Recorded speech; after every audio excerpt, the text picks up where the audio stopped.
लोकसभा में नेता प्रतिपक्ष और कांग्रेस सांसद राहुल गांधी ने बुधवार को जम्मू कश्मीर में एक चुनावी जनसभा को संबोधित किया। उन्होंने जम्मू कश्मीर के राज्य दर्जे, टैक्स और जीएसटी जैसे मुद्दों पर बात की। उन्होंने जम्मू जिले के 11 विधानसभा क्षेत्रों से कांग्रेस नेशनल कॉन्फ्रेंस एनसी गठबंधन के उम्मीदवारों के समर्थन में एक चुनावी रैली को संबोधित करते हुए बीजेपी पर विरोधियों को डराने के लिए प्रवर्तन निदेशालय ईडी, केंद्रीय जांच ब्यूरो सीबीआई और आयकर आईटी जैसी केंद्रीय एजेंसियों का इस्तेमाल करने का आरोप लगाया। इस दौरान भाषण देते हुए उनकी जुबान फिसल गई। उन्होंने कश्मीरी पंडितों और पीओके शरणार्थियों को एक साथ जोड़ दिया। हालांकि बाद में उन्हें अपनी गलती का एहसास हुआ और उसे सुधारते हुए बयान सही किया, लेकिन अब इसको लेकर बीजेपी विपक्ष के नेता और कांग्रेस को घेर रहे हैं। दरअसल राहुल ने कहा, हम चाहते थे कि चुनाव से पहले राज्य का दर्जा बहाल हो जाए। जम्मू कश्मीर के सभी लोग चाहते थे कि राज्य का दर्जा बहाल होने के बाद चुनाव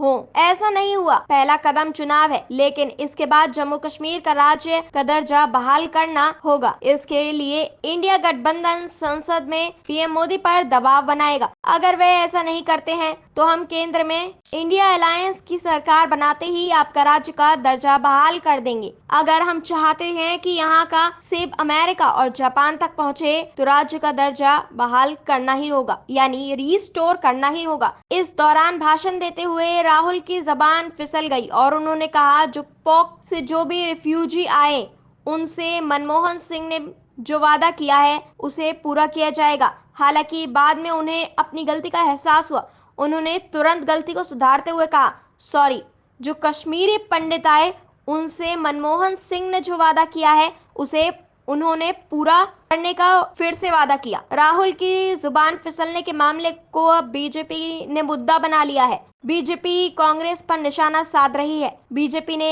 एक्स हैंडल पर कहा, विपक्ष का नेता होने के नाते वे पीओके से आए शरणार्थियों और कश्मीरी पंडितों में फर्क नहीं कर सकते और फिर उम्मीद करते हैं कि उन्हें गंभीरता से लिया जाए। पक्ष के पास निश्चित रूप से उनका प्रतिनिधित्व करने के लिए कोई और योग्य व्यक्ति हो सकता है। कांग्रेस को शर्म आनी चाहिए।